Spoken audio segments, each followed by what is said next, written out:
This is a video that I want to make available to not so much to artists, although this will help artists, I think, understand what they experience when they go into various competitions. Forgive me, this may already be recorded. I know it's broadcasting, but I don't want to start. There we go, ready to start talking. Okay. Hi, my name is Dan Nelson. I'm a full-time professional artist. And I want to talk today about a very delicate subject. And I want to be very, very, very, very careful. Again, a lot of people watch this video who kind of will know the backstory here. I want to say I'm not doing sour grapes. If you think I am, please go back and look at Daily Art Adventure 359, the one I just finished a few minutes ago. But I just learned something about judging art shows, and I want to pass it on. And I want to be able to point, the Municipal Art Painters Association. I judge probably an average of 3 or 4 shows a year, out of town, kind of small town stuff. Very often I'll get asked to judge a show and I can't do it, and they'll say, do you have any recommendations? Well, from this point on, at least I'm going to point them to this video. I'm going to say, go to YouTube and do a search for Dan Nelson, how to hire a judge for an art competition. Okay. So what do you look for? Number one, I want to say to any of you who are ever hiring judges, learn to distinguish between people who are good artists and people who we typically call teachers. The difference between someone who is a good artist and someone who is a teacher, the primary difference is, and I mean a good teacher, and I don't mean a mean teacher, by the way. My apologies to all of you, those of you. I hear horror stories all the time about some of you who have suffered under the tyrannical, mean-spirited, critical, angry, negative teachers. That is, those are not, no matter how good they are at painting or drawing, those are not good teachers. And as a teacher, I apologize to you for the abuse you suffered at the hands of someone who's not a teacher. But what I really want to say is a good teacher has a particular personality quirk. And I'm not going to say it's like they're the best personality. No. It's just some people have this quirk and some people don't. In fact, I'm standing here in front of one of my paintings that I've done, a cityscape that I rather like. It's not sold yet, so I still got it. But let me put that down so I can draw a few diagrams. In the world of human beings, there are, I don't know what you want to call this, there are a couple different personality types. Okay? There's one type of personality. They live their life this way. This could be a man or a woman. They live their life this way. They look out through their eyes at the world around them, and they see what's out here. Now, you're saying, that's stupid. Everybody does that. Well, no. Let me finish. This is a person who is, I call them an internal processor. They live comfortably here and look out at the world out there. Now, the other kind of, I'm not trying to be a psychologist here. This is just one yin-yang, just one dichotomous, a way to look at human beings. There's another kind of human being that looks at the world this way. This is a mirror. And they look out, but there's this is actually happening, all of this is happening inside their brain. They're always looking back at themselves from the outside. It's a certain analytical, but this is not the only kind of analytical. This is not the only kind of analytical mind, but it's a reflexive, I'm going to call it reflexive analytical living. Okay, I'm just made that up right there. RAL. Reflexive, that is reflex. Obviously, you see the word reflection in the word reflexive, but it's also a term in grammar. We have reflexive verbs and so on and so forth.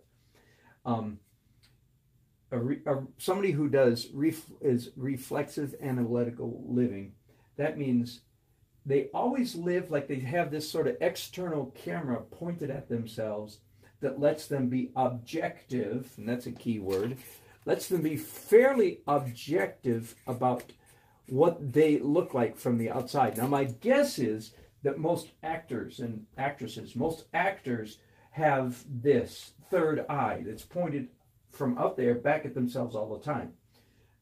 I think most actors, I'm not sure about that, but I think most actors do. Here's what I think. I think that maybe almost all good teachers have this for two reasons. One is it's hard to teach if you don't know what you look like to your students. So for instance, and I am this very much. That doesn't mean I'm better than anybody. It's just I'm different. I have this weird teacherly quirk. That means when I hold my fingers up like this, I have a pretty good picture in my mind of what that looks like to you guys. Does that make sense? I know what it looks when I go like this. I know when I hold my face like this. I have a pretty good idea when I lean forward and look like this. I know how this looks to you. Are you with me? This other kind of person, the first kind, is completely unaware of that. They'll stand in front of people and they're like oblivious to how other people are reading them. This is the kind of person that usually makes a good teacher. Now let me apply that to painting in particular, all artwork I should say. There are some people that are fantastic artists, and you would look at their drawings or paintings and you'd say, wow, they must know a lot about painting because they sure are good. That would be a false assumption. Let me use an experience in another arena of human life. There are some people that are very good. I'm a serious musician. I say I'm a practicing musician. Only you musicians know what that means. I'm literally a practicing musician. I can't believe you haven't heard me play anything yet, but that'll come eventually. So I'm pretty serious. Grew up in a family of real serious musicians. And there are some people, I'm going to pick on singing in particular. Some people are fantastic singers, but they're horrible teachers. Ask me, because I've had some. Why are they horrible teachers? Because they sing like this. They live here, and their eyes and their voice comes out this way. But they don't know how they do what they do. They just do it because it sounds great. This kind of singer knows why they're a good singer. Likewise, this kind of artist knows why they're good artists. So when you're hiring a judge, you do not want to hire a good painter. Are you hearing me? You want to hire a good painter who has a reflexive analytical life. In other words, they're a gifted teacher. In other words, they can tell not only that they're good, they can tell why they're good. And they can tell why person A, B, C, D, E, F, G is good, pretty good, not so good, really good, excellent, pretty good, coming. Do you understand? It's an objective. They're used to seeing things objectively because they have verbiage. Again, it's sort of like there's some artists, musicians, artists, actors, poets, whatever, who operate so much out of the right side of their brain. They're just explosions of creativity, and they're brilliant, but they can't tell you how they do what they do. I play trumpet. Maynard Ferguson, some considered the greatest trumpet player who ever lived. Some people would say. Doesn't matter if it's true or not, but he's really good. Couldn't teach his way out of a paper sack. Couldn't explain to people how he did what he did. Likewise, the trumpet player that plays with, the Boss, Bruce Springsteen, or does he play with Rashad? Anyway, forget it. Another great trumpet player that I've watched online, brilliant. Just hear him talk for a little while, you could tell he's not this kind of person. He doesn't know what he is. Anyway, back to art. When you're hiring a judge, you want somebody who's a teacher, not a good painter. You want a teacher. Same thing if you have judging music, singers. You don't want somebody who's a good singer. You don't. You want somebody who's a good teacher of singing. Not only part of the reason you want a good teacher is so they can explain why they picked first, second, third, A, B, C. Okay? Now, number two, and I just learned this recently. Many of you don't know about the two worlds that exist in the art world. And when you go to hire or volunteer, get a judge for your local art show, you need to know this. How to get into it. I guess I'll just when in doubt, draw another diagram. There are two worlds of art. There is the beauty world, and I'm going to use even a better word than that. It is the craftsmanship, forgive my messy writing, craftsmanship world. And there is I'm going to use a nice term, it is the art is communication world. Okay, now I'm hoping that this sounds terribly innocent to you. Like, of course art is communication. Very closely related to that is art is self-expression. Most people in America assume that they've heard this so many times that they think that is in fact what art is. It's self-expression. These people over here are not using art to communicate something. They're just trying to create beauty, and they're exercising craftsmanship. These people are trying to communicate something or express themselves. Now, you need to understand that pretty much the entire 20th century was consumed with this kind of art. And the art that they created, and I'm going to be a little bit more blunt now, is they were not creating beauty, they were creating socio-political statements. Okay? That explains why when you go to your local state art museum, state-run art museum, let me finish this word. When you go to your local art museum or your local university art department, the professors in this art department are not trying to teach their students how to create beauty or how to use craftsmanship, minimal craftsmanship. What they are trying to do is teach their students to survive and thrive in a world that makes and creates socio-political statements called art. They call it art, but it's really statements. If I were to get really nasty about it, I would say I don't even consider any of this art. Not at all, because I define art as stuff that's made to look at. Just for looking at, not for making statements. As soon as you make statements, you're a statement maker fundamentally. Does that make sense? If art is communication, then the essence of this is communication. You're a communicator. You're no longer an artist. You're a communicator. If you're expressing yourself, you're an expressionist, not an artist. These people over here are just making stuff to look at. Okay, now let's talk about your upcoming art competition or art show that needs to be judged, right? The great majority of artists who are in that show are in this camp over here. They're trying to create beautiful paintings. Most of them are not philosophers or historians, the way I tend to be. I tend to think philosophically and historically. I don't need to have a degree in it. It's just my hobby. But most artists are not. They just create beautiful paintings. They don't understand. Most of them just say, well, to each his own, I guess. Jackson Pollock liked to dribble paint. I guess it's kind of cool.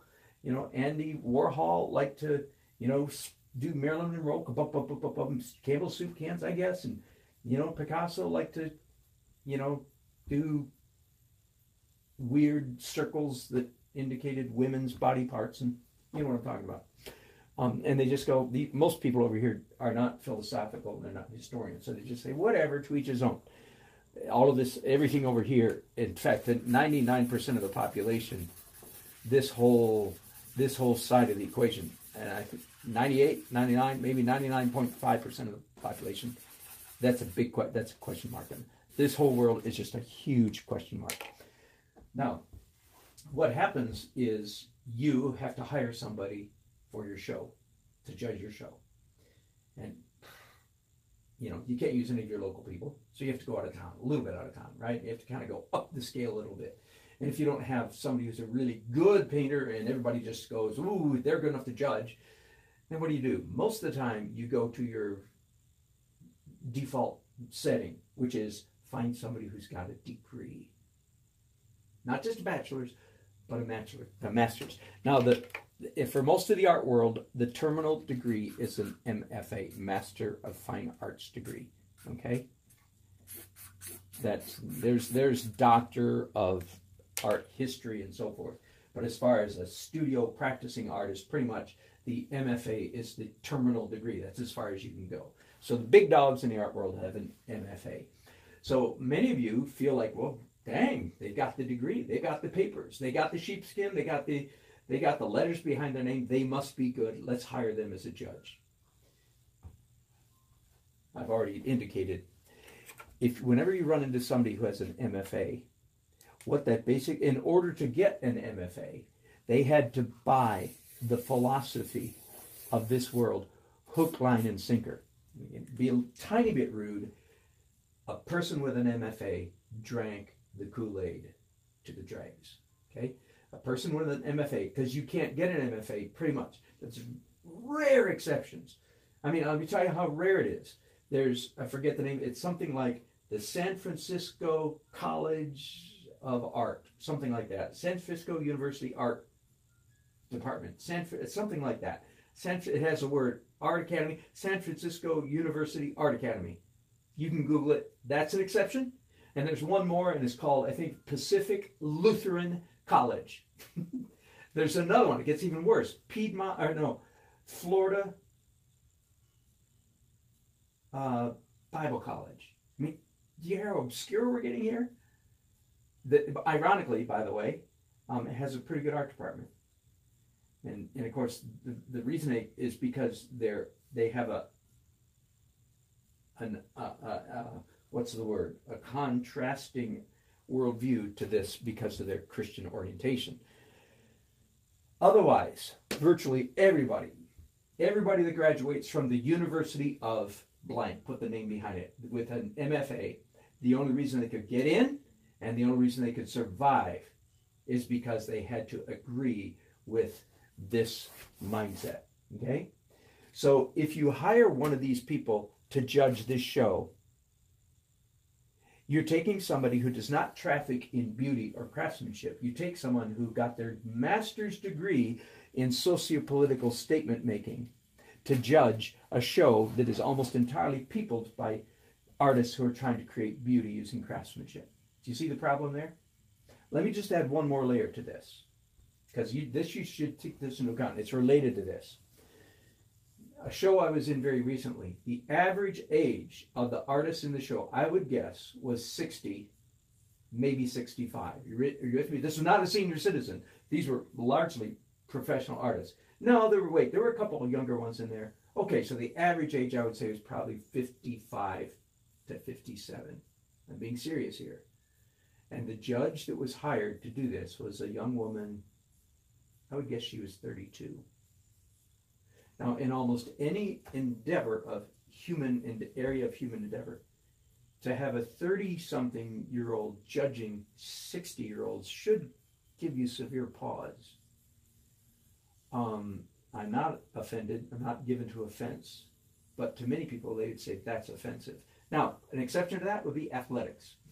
Why? Because by the time you're as old as me, you're all stove up, and any help you need all help. You want some young buff who's irritating because, you used to be like them, but now you can't do it anymore. Do you understand? But art is not like athletics. We get better and better and better the older we get, pretty much, till we start losing our minds or losing our body.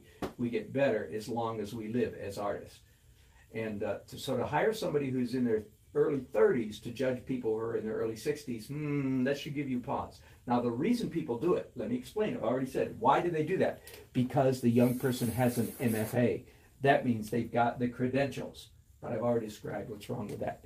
This is credentials in sociopolitical statement making, not in beauty. Okay? So you need to find somebody not with an MFA.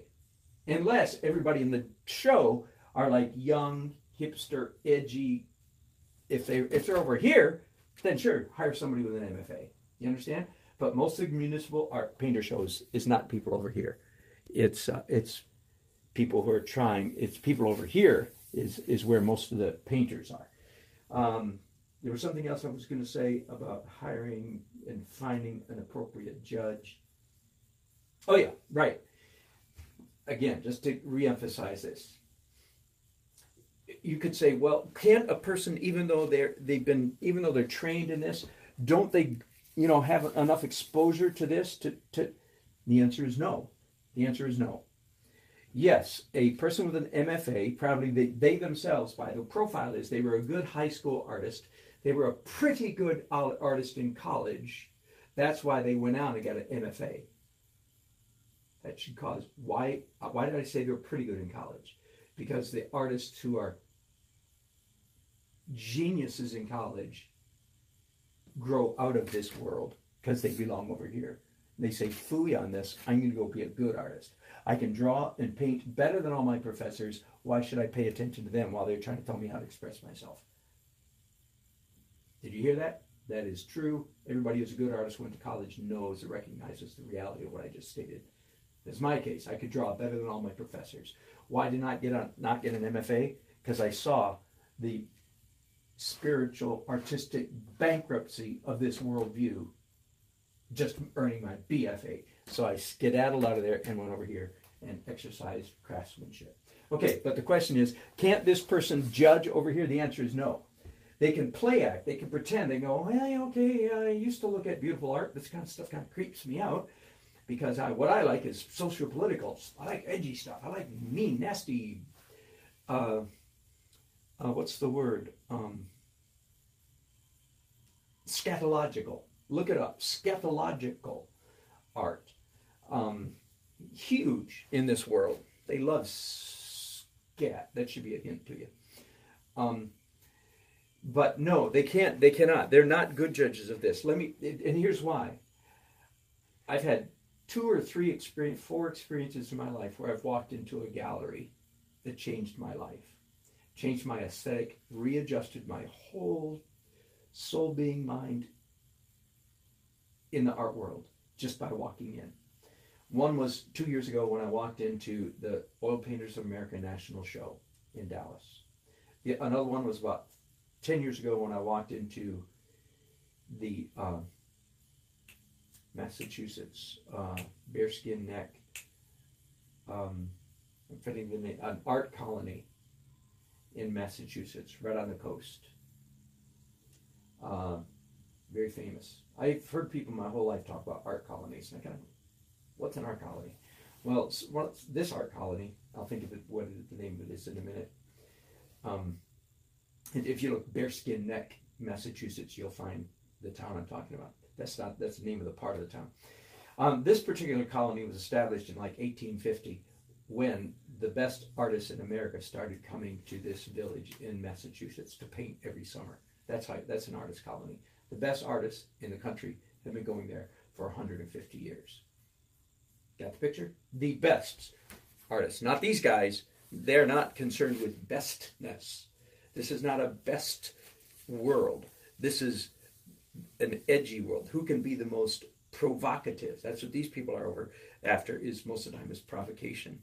These people are after craftsmanship and beauty. So the best artists in this category in the world for 150 years going to one place, that's an artist colony. It changed my life. I walked around with my jaw almost literally dragging on the floor as I looked at 100 paintings. This person not only has probably never had that experience, they would eschew them. They would be irritated by it. These people are irritated by craftsmanship most of the time. Now, it's not a black and white. I'm over dualizing this today, you understand? But for the most part, these people would be irritated by this. And so this person, no, they have not had their senses trained to discern good from really good and really, really, really good. Just walking into the do it sometime if you get the chance. Just walking into the National Oil Painters of America, for instance, should help you readjust your aesthetic sensibilities. Doesn't change your opinion about what you like, but you look at a whole wall, a whole rooms full of this stuff. You go, wow, this is beautiful.